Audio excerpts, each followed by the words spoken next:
Good evening and welcome to the Minneapolis Ward 3 City Council Candidate Forum.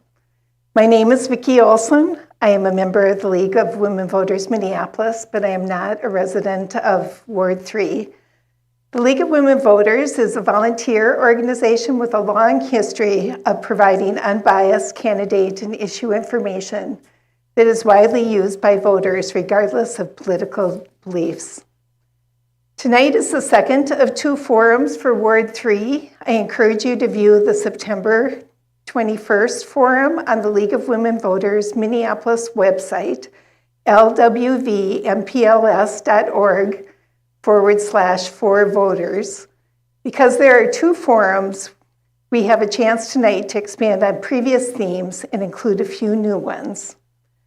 This forum is co-sponsored by the Marcy Homes Neighborhood Association, the Sheridan Neighborhood Organization, the St. Anthony West Neighborhood Organization, and the League of Women Voters, Minneapolis. The views expressed are those of the candidates and not those of the co-sponsors or the League of Women Voters. Neither the League of Women Voters nor its co-sponsors endorse candidates or a political party.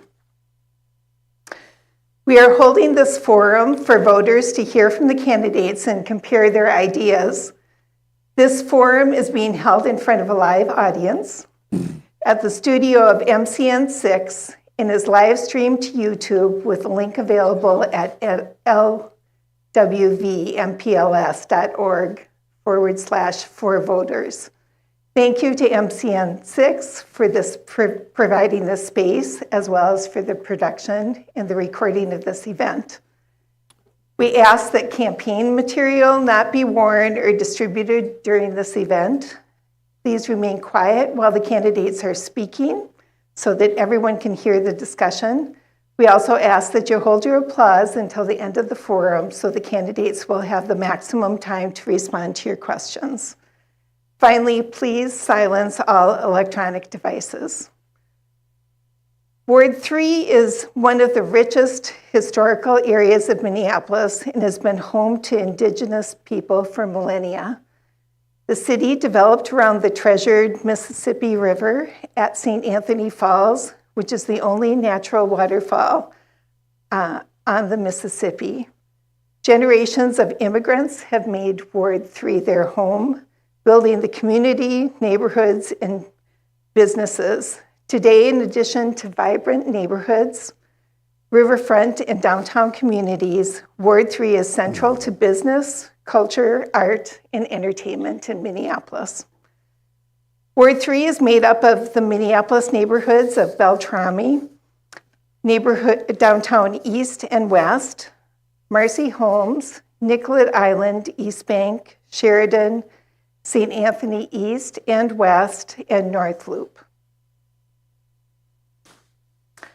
Two candidates are running for the Ward 3 City Council seat. Both were invited to the forum and have agreed to participate this evening. As a reminder, Minneapolis local elections have ranked choice voting instead of primaries. Even though we have two candidates for Ward 3, ballots will be formatted as ranked choice ballots in the event you want to add a write-in candidate.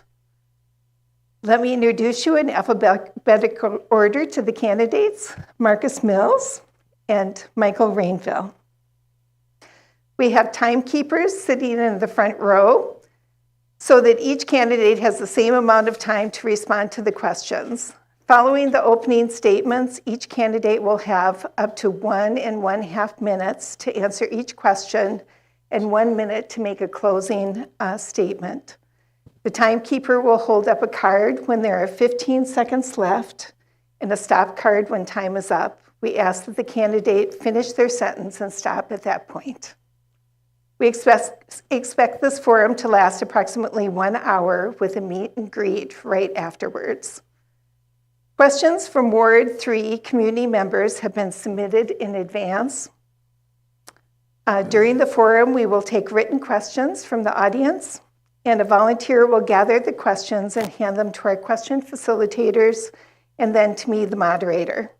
We ask that the questions be clear and pertinent to the issues at hand and made in the form of a question, not a statement. Questions must be directed to all candidates.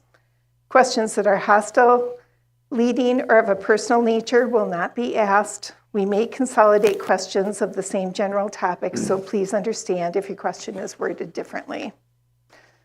All questions submitted are the property of League of Women Voters Minneapolis. We will be asking questions about policing, public safety, housing, neighborhood support and welfare, climate and environmental equity and action plans, and general questions. To get to as many topics as possible, we will limit the number of questions in each category. Since there is never enough time to cover all the issues and good questions, if you feel your question was not addressed, please contact the candidates directly after the forum. For the candidate's opening statement, we ask you to address, why are you running for the Ward 3 City Council seat, and what are your qualifications? You will each have up to 2 minutes to respond. It was determined by drawing numbers that the first candidate to speak is Mr. Mills. The order will then rotate. Mr. Mills? Thank you so much for the opportunity to speak to everybody. My name is Marcus Mills. I'm the candidate for the Mills for Mill City Ward 3 campaign. And my qualifications, well, I've spent a number of years working in energy and environment here in the city. I am a 22-year renter in the same apartment in Marcy Homes. I have been on a number of the city's boards and commissions. To the two most prominent were the Neighborhood and Community Engagement Commission back before the pandemic and into it a bit, and the Energy Vision Advisory Committee right now. I also have been invited to operate on several boards throughout the city of nonprofit organizations, and I was invited to help Excel Energy with their environmental equity stakeholder advisory group, I believe. Quite recently, it's still going on. I have been in communication with the city and helped operate and create ordinances and statutes on both the state level, the city level, and help to influence county policy as well, especially around the Herc incinerator and some other elements that have been going on. I've been a part of taking the biggest steps towards achieving the energy vision of this city. So the recent climate equity plan for the city, and the recent elements to fund it, the Climate Legacy Initiative. So those are just a few of the things that I've been working on recently and trying to make these things work for the city. Thanks. Mr. Rainville? Thank you, Vicki. And a shout out to the neighborhoods for sponsoring this and to the League of Women Voters for holding this forum. So I am Michael Rainville. I'm the current office holder here on the City Council for the 3rd Ward. And I was born and raised in Northeast Minneapolis. I've lived in the 3rd Ward all my life, worked here all my life. For 35 years, I served as a volunteer on the board of the St. Anthony West neighborhood. And during that time, working with the Sheridan neighborhood, Botno, Marcy Homes, Nicolata, and we got some really great things done. Things like the Ritz Theater, the Sheridan Memorial Park, Pierre Botno Library, B.F. Nelson Park, the police safety station up on East Hennepin Avenue. I mention all these because that shows the leadership qualities that I have, to listen to people, to get things done, and to try and cover as many bases as possible in those final decision makings. I ran for office because during my 35-year career with the Minneapolis Convention and Visitors Association, I helped build up downtown. I was part of the organization that created 36,000 jobs in the hospitality industry. I learned how important those jobs were due to my 23 years serving as a bartender, waiter, busboy, a dishwasher with Local 17, the Hotel Workers Union. and I want to carry that work forward. In 20, when I ran for office, 21, it was a very, very different city. We've grown out of that malaise that we're in, and I look forward to winning this election and representing you for another 2-year term. Now we'll move to the questions from the community. Candidates will have up to 1 1/2 minutes to answer these questions. I will begin with the overall topic of police and public safety. The City Council approved the court-enforceable MPD consent decree. What role does the City Council have in overseeing the implementation and the compliance with the decree? Mr. Rainville? Could you, I was taking a note to myself, could you repeat that, please? The City Council approved the court-enforceable MPD consent decree. What role does the City Council have in overseeing the implementation and the compliance with the decree? Okay, so just to be clear, the consent decree has not been finalized yet. You're talking about the settlement agreement with the state of Minnesota? Yes. Yes. That's what you're talking about? Yes. Okay. The other is with the Department of Justice, and that has not been finalized yet. And today, at our budget meeting, we just heard the police budget on how we're going to do that. And so we've actually done the largest reassignment of police, our police department in its history. There have been only over 90 positions reassigned. There are 28 alone that will deal with the settlement agreement, and then coming down the road, the consent decree. So this is a great story. As both those reports have read, our city is terrible in its relationships with its citizens and police. And the settlement will allow for a court-appointed monitor to oversee the progress on training, on changing of the police culture, and on fully staffing our police department, as well as integrating non-armed public safety measures into our public safety system. So this is great news, and I look forward to continuing helping resolve these issues. Mr. Mills? So, as Councilmember Rainville put it, one of the elements is that we are missing the actual consent decree from the Department of Justice. But the current item on the docket fails in a couple of places. One, it states in its 21st paragraph that it does not do anything with the current contract. It doesn't change the collective bargaining agreement with the police, which is where a lot of the real problems actually lie. I mean, as I've said the last time at the last forum here, in 2019, the police department walked away from the negotiating table in regards to a contract and got to keep the terms of its old contract. This process doesn't change any of that. Now, the goals stated in this agreement are reasonable. They're an interesting start, but they are a bit vague, and they are trying to change a culture that is set in broken window policing. And the difficulty with that is, without changing things like the 30/70 rule that enshrines broken window policing in our police culture, I don't know how it's going to do what's necessary. You can't integrate without those processes in place. So continuing on the police public safety category, the DOJ cited the MPD off-duty police policy as a problem in their report. What changes, if any, would you propose to both the Minneapolis Police Buyback Program and the MPD off-duty police policy? This question was from Ward 3. Mr. Mills?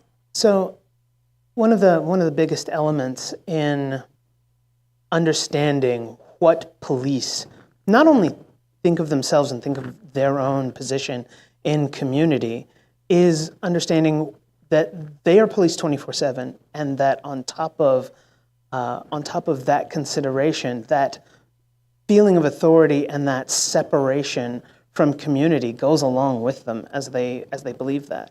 trying to integrate them into community is an important element in trying to make that statement. And the off-duty, the considerations of off-duty police officers, how they operate, how they are allowed to put out their services when off-duty, and what kinds of authority they carry when off-duty is a very important element. And trying to make sure that those considerations are worked into a new culture that takes all of these considerations for the rights of citizens, the difficulties that we've had in terms of race relations with police.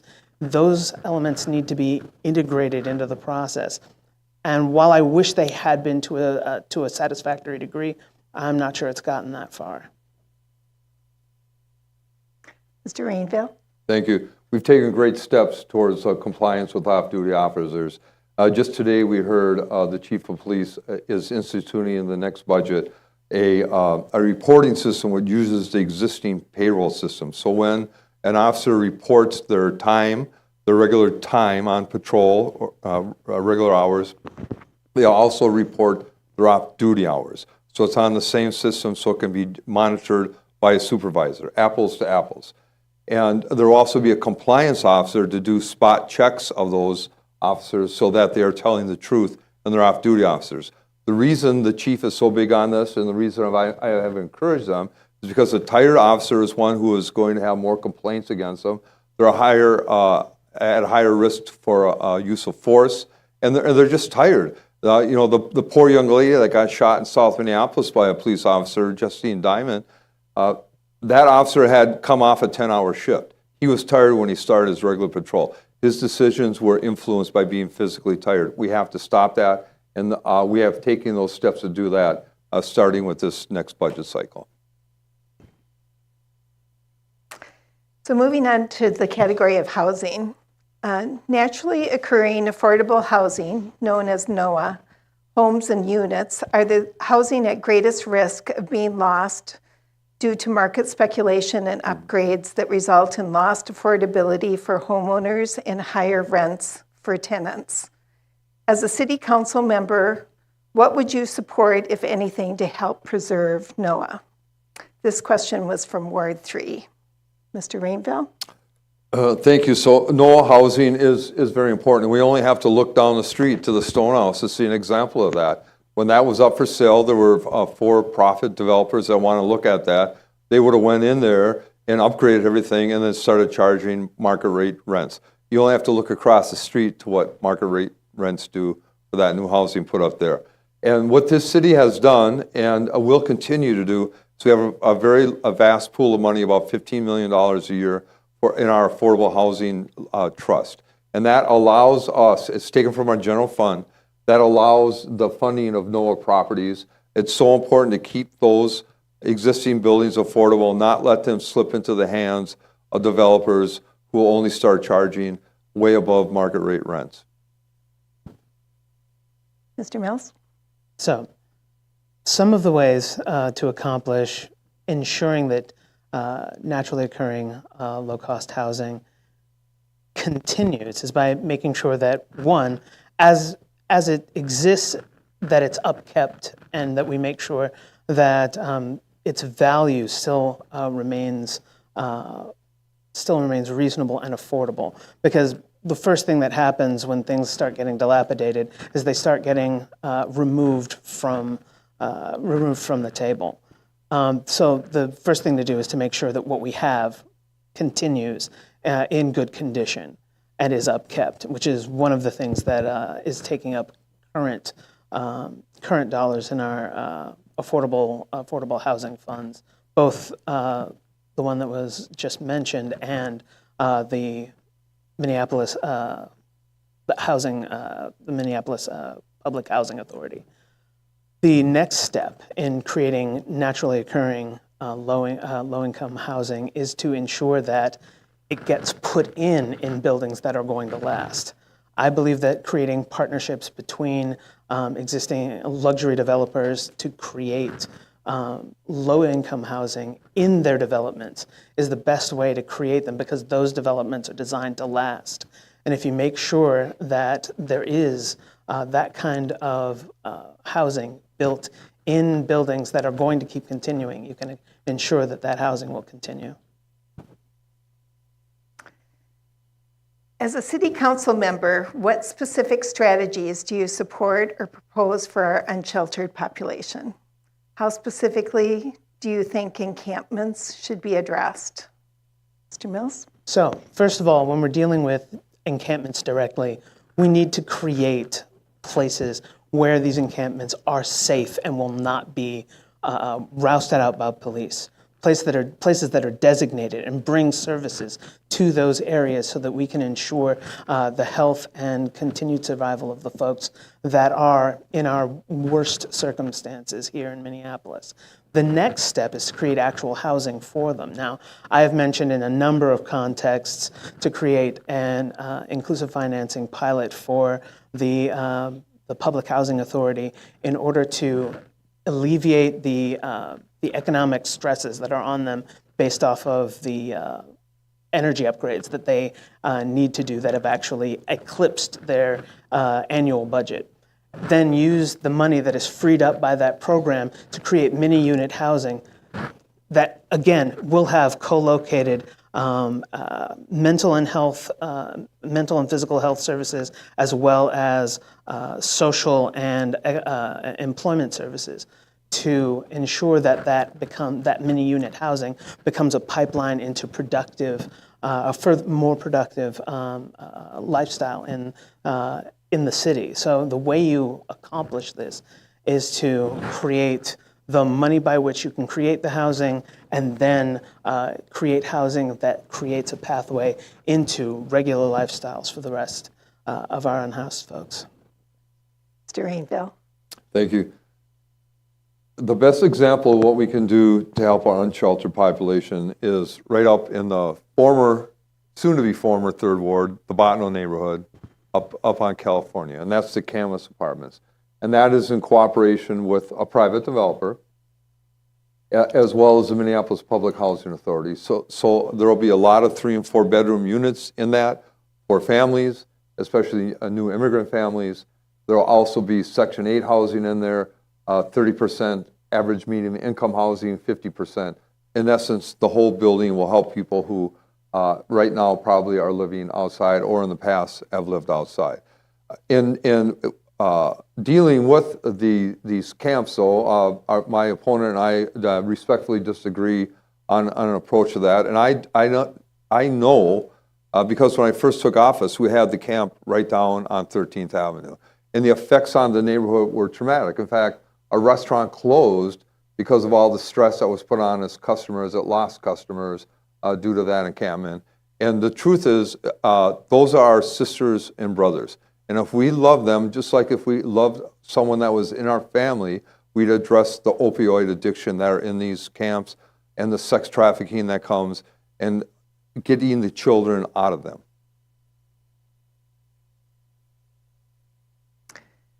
So the next housing question, how would you as a city council member increase the availability of affordable housing? How would you support rent control, and would you suggest other options? This question was from Ward 3. Mr. Rainville? Thank you. So I voted against rent control. Our staff came back with a recommendation to not allow that. There hasn't been a city in the United States where it's worked. We only have to look to our neighbor in St. Paul to see what happened under their first full year of rent control. Their housing production stopped by 64%, while ours increased about 82%. The private sector just stopped. In fact, at the old Ford plant, how many of you would know where that is, Highland Park? Well, Ryan Companies, there's 2,000 units of housing, affordable housing, that are not being built there because the banks pulled out of funding that. So they could not make their money in St. Paul. They're going to make their money in Dallas or Phoenix or Kansas City. That's how liquid money is. If you can't make that money in Minneapolis by building housing, it will move. We will not get the housing built, and the crisis that they're having in St. Paul will spill over here. The way that we keep affordable housing online is by building market rate housing. The market rate housing that we build today, in 10, 12 years, it becomes affordable housing. And it was the Bloomberg and the Pew Research both had studies that Minneapolis rents were the lowest. They went up the lowest of 20 major cities because of the amount of housing production that has been happening here in the last 4 or 5 years. Mr. Mills? So the housing that's been going up in much of the city has been mostly luxury housing. I can speak to this rather specifically in Marcy Homes as the chair of the Land Use and Development Committee of that neighborhood association for about 6 years. We put up 3,000 units of housing in our neighborhood alone. It was almost all, I'd say 85, 90% luxury housing. It has driven up rents, including my own, which was not in luxury housing. My building was built in the 70s. And I can tell you, the concept is that what people are counting on, the idea that my opponent is putting forward, is that have you ever seen rents go down? So if what we're building today costs what it does today, and it keeps going up by 1.5%, as has been the regular concept for the past, well, much longer than I've been here, then what we're going to see is extremely high rents in not too long. If you think about the luxury housing of right today, a one-bedroom apartment would be something like $1,200. In 20 years, that'll be $1,560. If that's your market rate in 20 years, almost nobody's going to be able to afford it because the median income when I moved in and now is about the same. You won't be able to afford it, and that's the difficulty. What is your stance on public housing and the tax levy? And what is your plan for maintaining and supporting public housing? This question was from Ward 3. Mr. Mills? So I mentioned a couple of points on public housing. One, by creating that inclusive financing pilot to alleviate a great deal of the stresses, the economic stresses on the Public Housing Authority so that they can build more housing, both for both mini units so that no one ever has to live in a tent in Minnesota winter, and more regular affordable housing as we go along. Also, as I said earlier, we create partnerships between luxury and low-income developers so that the low-income developers get a little bit of subsidy to get bought into the project they build. I'd say something on the order of 25% of the units, bumping it up incredibly in comparison to our kind of average 3-unit inclusionary zoning requirements. And thus you have a great deal of quality low-income housing in buildings that are designed to last so that when we talk about market rate in the next 20 years, one, there will be some that is reasonable rate of today for then, and we will be creating more that is at reasonable rates as we go along. And I think that's one of the better ways to accomplish these. Now, the tax levies, they're usually dealing with homeowners and landowners. And while I do believe that we should keep those in a reasonable range, I think that can be done while still accomplishing rent control and many of the projects like it. Thank you. Mr. Rainville? In listening to that answer, I lost my train of thought. I was kind of going around the drain there. What was the direct question? What is your stance on public housing and the tax levy? What's your plan for maintaining and supporting public housing? Yes, thank you. Thank you for repeating that. So Public Housing Authority in Minneapolis was created with federal dollars. That is who is the main funder. Unfortunately, the federal government is walking away from those obligations, and that puts the city in a position where we have to increase our tax base and the taxes to fund the repair and renewal of these projects, and that's what we're doing. Percentage-wise, there isn't a city in the country that contributes as much money to public housing as the city of Minneapolis. We're contributing even more. In my tour, there's 8 high-rises in the public housing projects in the 3rd Ward. I've been into every one of them, and they all need help. They need new windows, they need new roofs. Those have to, first and foremost, we have to repair what we got. We have to be practical about that. And I would encourage all of you to write your federal representatives, both at the state or the senators, as well as the representatives, and ask them for more money for housing here, for public housing. The city of Minneapolis is paying more than its fair share to help people. We need help from these other government agencies. So we're going to move on to the topic of neighborhood support and engagement. A Ward 3 Neighborhood Priority Survey found that poor infrastructure was the biggest concern of residents. We received many questions about pedestrian safety, road and sidewalk repair, street flooding, bike connections, access to transportation and parking, etc. What do you see as the greatest infrastructure needs facing the ward? And how would you as a city council member suggest addressing them? This question was from Ward 3. Mr. Rainville? Oh, thank you. So infrastructure is sorely needed. And I'm smiling because I'm looking around the crowd. You see many of you are helping work with me for 13th Avenue here. God forbid we have another rain event, because this intersection is going to be underwater. And I am advocating passionately with our public works, our mayor's office, as well as building that coalition of residents to get this street fixed in a timely fashion. Right now, when I first brought this to the mayor, when he was the council member here 10 years ago, 13th Avenue was scheduled to be replaced. And when I mean replaced, I mean digging all the way to the bottom to that 1908 storm sewer pipe that's this big and should be this big.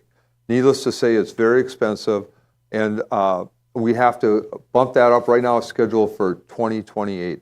That's just unacceptable. I will do that for this neighborhood. Other issues I worked on Washington Avenue North and the North Loop, I've gotten the county and the city to agree to put pedestrian safety crossings on 7th and 8th Avenue North, and then over in the Mill District, if you drive by that Guthrie on 2nd Street, you'll see I stopped the construction of a very bland, unsafe street repair, and now currently they have a very safe, pedestrian-friendly, bike-friendly street on South 2nd Street. That's what I've learned to do. That's what I will continue to do to protect the citizens of Minneapolis. Mr. Mills? So smart redesign is one of the biggest elements of it.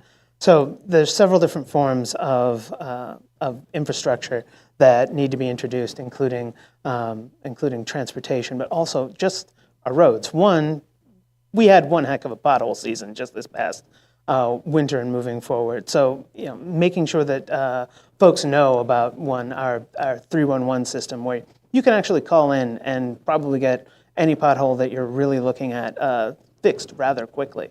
They've actually got crews that are running on the regular to deal with that kind of thing. In regards to like the storm sewer situations, first of all, one of the things that people need to know is that what has been happening recently is that we are dealing with climate change, and that is causing heavier downpours in shorter periods of time. So the same amount of rain that you would expect in either a season, a night, or that kind of thing is actually happening much quicker in a much shorter period of time, and it's causing powerful flooding. It may be gone in an hour, but it's happening right now. So redesigning the roads so that you have inclines to deal with that flooding on the surface, and yes, increasing the capacity of our storm sewers to deal with that capacity in its current level is a priority to make sure of. There are a lot of street redesign elements, both for pedestrian safety, bike safety, those kinds of things that can be implemented both to help in the earlier arena and in individual safety. How can you, as a city council member, work with Hennepin County to improve pedestrian, vehicular, and bicycle safety on county roads in Ward 3, particularly along highways 3 and 47? This question was from Ward 3. Mr. Mills? So the best way to go about working with various levels of our government is the Intergovernmental Relations Department in the city. The departments and council members and mayor's office come up with priorities and help the intergovernmental relations folks actually put forth the initiatives that they bring to our partners in various levels, the county most especially. You can simply design the kinds of changes that you wish to see happen. Bring it to, I unfortunately have forgotten the name of the director, but our director of IGR, who are incredibly interested and capable interlocutors with our partners up at the county. Their departments and ours then create teamwork solutions that then come down to the neighborhood level, dealing with every jurisdiction, every area that a particular solution affects. I've been a part of a number of these. So when you're talking about roads that are county roads, you simply create the design that you think would be most effective, most useful in serving the community. You get that from community input. You take it to IGR. IGR takes it to their folks in their department. They create a joint commission to try and deal with the prospect, and then we bring it back down to folks to see what they think of the final product. Mr. Rainville? That's an awful convoluted way to do something. I pick up the phone, I call the county commissioner, and I explain the problem and ask to work with their staff on that. And again, I'm going to go back to the example of North Washington. Drive down there, look at the intersection of 7th and 8th. The citizens have been asking forever about a safer way to cross the street. They were totally ignored. I picked up the phone, I engaged the county, we had community meetings, and we settled on a design. The preliminary design has been implemented. Next spring, in that construction season, there'll be concrete and steel poured, and there'll be electronic walk signage to go across the street.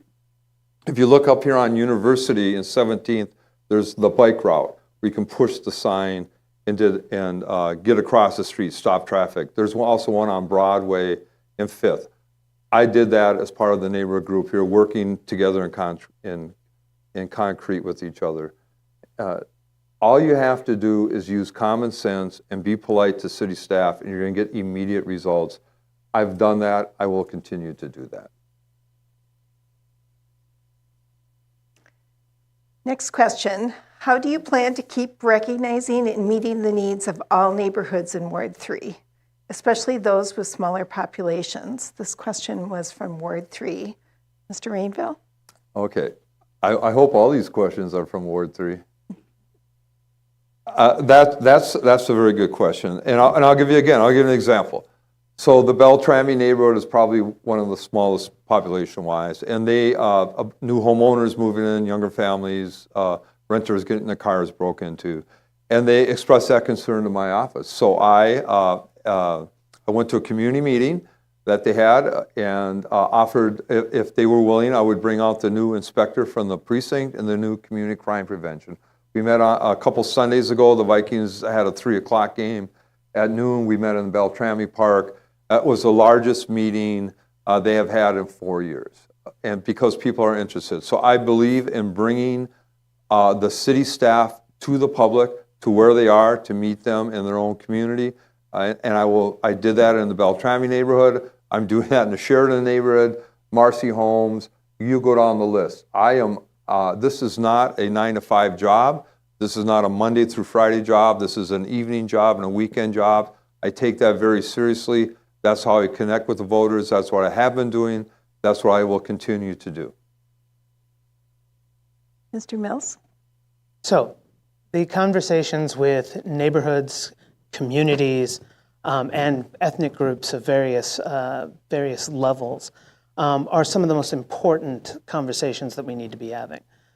The easiest way to accomplish that is to be in constant communication. Not just set up circumstances where people can meet with you or you can enter into their existing conversations, which is not to mention a worthwhile pursuit and something that actually helps a lot of conversations, but creating new ways in which the departments are actually in communication with neighborhoods, with communities, with the actual people who are having the problems right now. Our Neighborhood and Community Relations Department has expressed great interest with me and a number of our allies in energy and environment, in public works, in a number of different areas to actually bring the communication directly to communities, not just neighborhood associations, although they are some of the best tools we have for the conversations that we need to have between city operation and communities, but also community ethnic groups, community organizations that are trying to help with a number of elements, whether it's energy or safety. There are groups that are already involved, and we need to create pathways to them and to make sure that those conversations are constantly open and that our city's staff are involved. Thank you. So we're going to move on to the topic of climate. What are the top 3 things Minneapolis, with the help of the City Council, can do right now to address climate change and its consequences? Mr. Mills? So some of the first are institute the greatest degree of electrification that we possibly can. Natural gas or fracked gas or fossil gas, depending on which term you prefer, is causing both health concerns for our neighbors, and it's also causing difficulties with climate change. So switching to electrification as quickly as possible, and seeing as our franchise agreements are coming up in the next year, that is a move that we need to step on very quickly. So that's one. Second, moving to geothermal heating. District geothermal heating can actually replace very easily the degree to which natural gas functions in our heating system. So we can actually replace that with district geothermal processes. Some pilot programs are being worked on right now in some of our areas, right around Sabathani, and there's a towers project going up that is beginning those processes. Making sure that those elements are piloted as quickly as possible to see not just their feasibility, but to what degree they help to mitigate. That's another step. A step beyond that, we have already actually created a number of elements that are useful from our Clean Energy and Equity Plan and the Climate Legacy Initiative to fund it. I'll leave it at that. Mr. Rainville? Thank you. The 3 things that we should be doing and are doing is, number 1, listening to the advocacy groups. So the Minnesota 350, I get a lot of my advice from them. I see someone here from Clean Power. My thoughts were formed by the weekend meetings with them, the meetings in my office, to understand what we can do for climate. What I came to understand was we doubled the amount of money we're going to put into weatherizing homes and electrifying homes, especially by having staff. With the federal government's recent IRA Investment Act, there is up to $1,400 a house available, $14,000 a house available, but it's a complex way to get it. So we have to have staff help walk people through that process. We're going to be doing that. I learned that through the advocacy groups. And most of all, we have to do what's practical. We have about $2 billion worth of energy needs if we want to get our city back to where it should be. And we have to start doing that in the low-income neighborhoods first. So the green zones were created, identifying parts of the south side and the north side where the poorest of our poor live. That's who we have to go and help first as we start saving money on energy bills. We're going to move on to some general questions.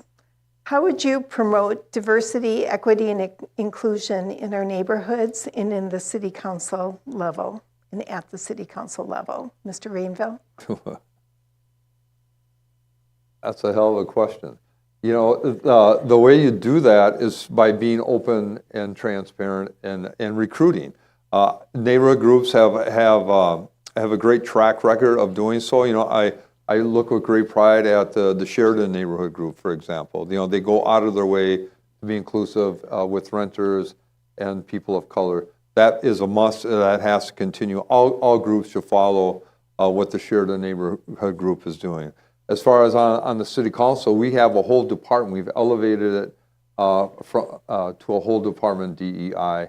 And I just met with our new director, Prince Taylor, who is a brilliant young man, and he's going to lead the effort. Everything that we do in the city, we have to view through a lens of equity. Times have changed. We are post George Floyd in our thinking, and we are a stronger city because of the turmoil that murder caused and the social unrest, and we have to keep building off that by thinking of all of our sisters and brothers as we move forward. Mr. Mills? So one of the best ways to include folks is to not just reach out, but to have understood that they needed to be a part of these conversations long before you make the decision to go with them. So here's the thing. You utilize the connections that we actually have in communities. I have tons. I've offered to bring some of that concept to the city council on many different circumstances. But on top of that, neighborhoods work with the people who come to them. And while some of them have done great work in reaching out, some are limited by funding, not being able to do as much outreach as they'd like. We have some of our best folks in the Neighborhood and Community Relations Department who actually deal with and are specialized to interface with our communities of color and our various ethnic communities. They have the connections and they have the experience in how to ingratiate yourself into these communities in order to tease out folks to actually help in the real conversations that we need to be having. And so utilizing those connections, utilizing the connections of our community leaders to bring folks into our conversations, that's one of the best ways to accomplish it. And we just need to make sure that the people who have those connections are funded to do so effectively. One issue the legislature has left open-ended for municipalities to decide on is cannabis smoking in public spaces. What is your stance on this issue, Mr. Mills? So we are moving towards, not just full legalization, but acceptance. And under those circumstances, here's the thing. Anywhere where you're allowed to smoke a cigarette, you should be allowed to smoke a cannabis cigarette. Anywhere that you have the capability to have the kinds of recreational open display, you should be allowed to partake in cannabis because it is a legal item at this point, or we are decriminalizing it to the nth degree, and I think that's the best plan. In the acceptance of this circumstance, I think we need to recognize that this has come full circle as a part of our daily lives, and we need to accept it as such. That's my basic opinion. If you want to get into a conversation about further steps as to where exactly, I think you follow where we've gone with vaping and with cigarette smoking. Anywhere those things are allowed, you should be able to carry in that same direction. Mr. Rainville? Thank you. So I agree 100% with Marcus, but I did want to jump back to the outreach through the neighborhoods, and I do want to remind everybody that I'm authoring to increase by 50% the amount of money that neighborhood funding get this year. I think that's really important because I do rely on neighbors first and foremost in my outreach effort. But cannabis should be treated just like cigarette smoking, and where you cannot smoke cigarettes, you should not be able to smoke cannabis, and where you can smoke cigarettes, you should be allowed to smoke cannabis. We're going to see a great machination in our society as restaurants deal with this, airports, all these other public entities, sports stadiums. So we have a lot to learn, but cigarette smoking and cannabis smoking are one and the same. Thank you. What is working well in Minneapolis, and how would you build on it? Mr. Rainville? So what's working well is our community engagements. So again, I rely on neighborhood organizations to gather my input. I'm proud to have served for 35 years on the St. Anthony West Neighborhood Organization. I'm proud to have served on the Northeast Arts District. those are the types of organizations that give great feedback to elected officials. They should be fully funded, and we need to listen to them as well as to participate in their meetings. That's working very, very well. And we are starting to come back in our public safety. So this use of unarmed public safety features, the violence interrupters, culturally specific community elders. I had a pilot project that I worked with in both Dinkytown and the Stone Arch Bridge. We're having youth that were creating quite a disturbance, robbing people and beating people. And by getting some elders down there to walk on that bridge and in Dinkytown, during those nights that the elders patrolled, the violence was down 100%. So we're learning how to face crime. We're learning to reduce that crime and do it in a way that does not involve police. And that's working very, very well. Mr. Mills? Okay. So one of the things, I do this all the time. One of the things that I think is working very well is energy and environment. We are on the right path. We've recently come up with our climate and equity plan and the Climate Legacy Initiative to actually pay for it, which was the difficulty with the last plan in 2013. It was an unfunded mandate, as it was the buzzword at the time. This time we've got it paid for. It's a decent plan, and we're going to be building on it. Also, we've got the right mindset going into our negotiations with our utilities next year, and that is going to be a big part of making sure that we get that step right. Next, yes, we are doing very well with our behavioral crisis response teams and our violence intervener projects. We need to scale them up, and when we do, I believe we'll be getting another good piece of actual public safety involved and in place, so that we can see the gap between the safety that people feel they experience and the safety that people want. We can watch that gap begin to disappear. Next, one of the things that I think we're doing extremely well is building out our position on both transportation and housing. We've got the right mindset in trying to go in that direction. We aren't there yet, but we have recognized what the problem is, and I think that's a worthwhile start.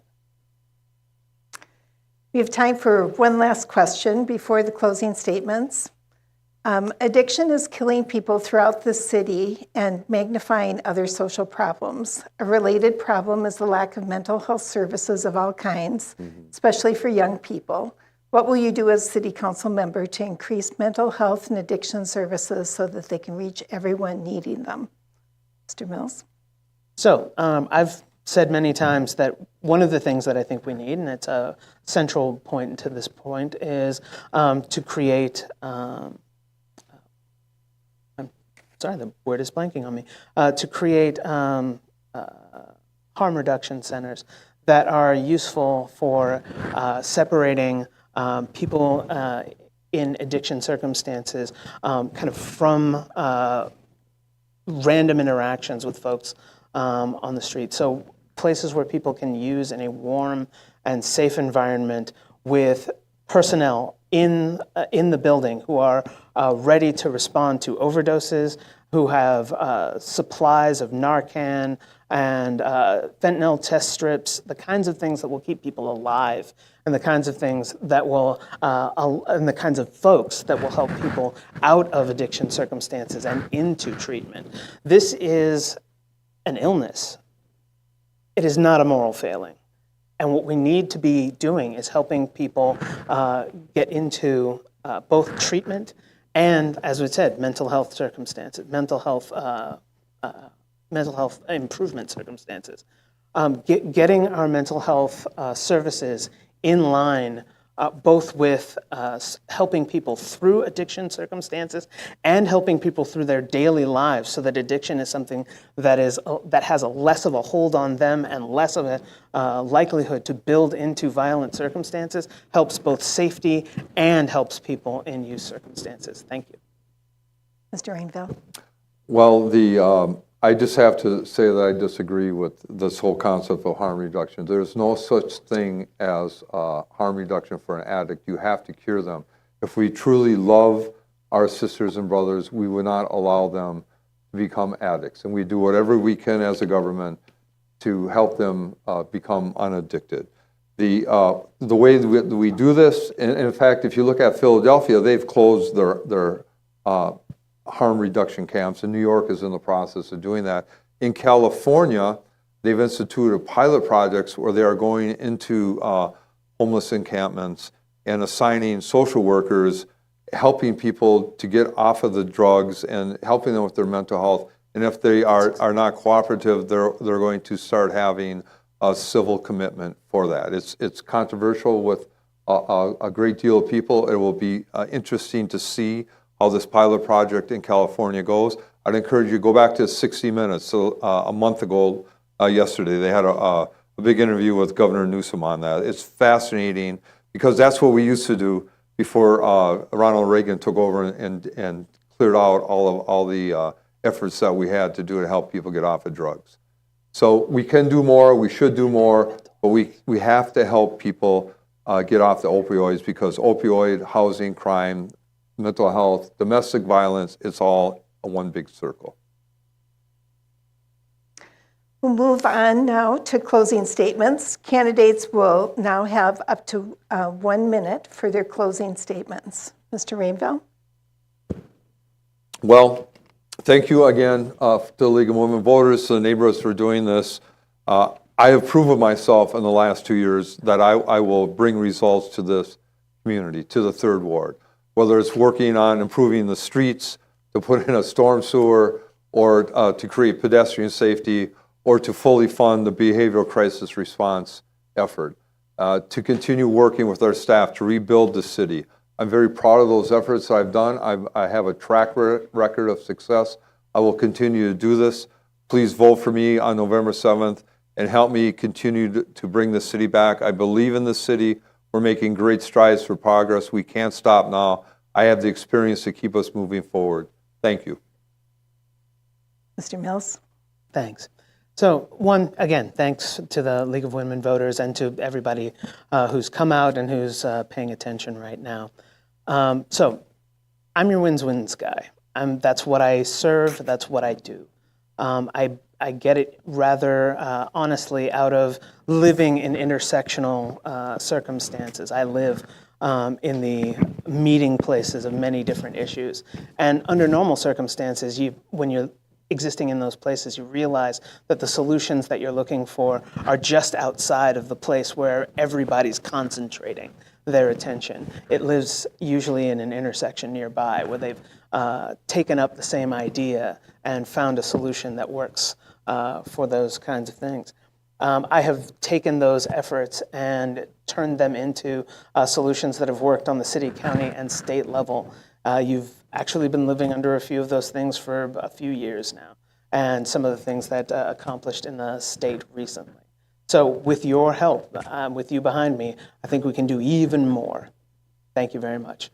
Great night. On behalf of all the co-sponsors, go ahead.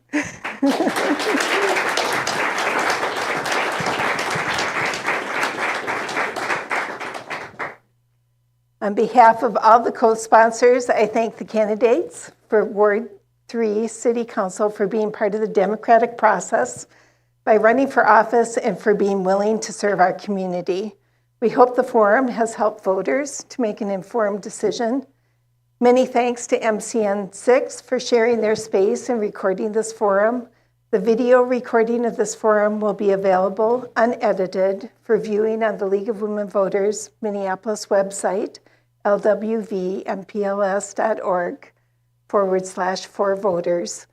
Recordings may not be edited by the candidates or the public or used for partisan purposes.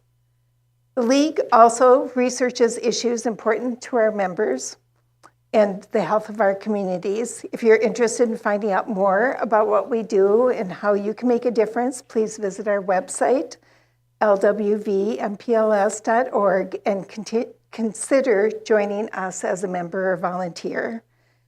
You can find more nonpartisan information about candidates and about voting at another League website, Vote 411. Information on voting and registering to vote can be also found on the Minnesota Secretary of State website, mnvotes.gov. And remember, Election Day is Tuesday, November 7th. Early voting began September 22nd and continues to November 6th. Please vote. Your voice matters. Thank you very much.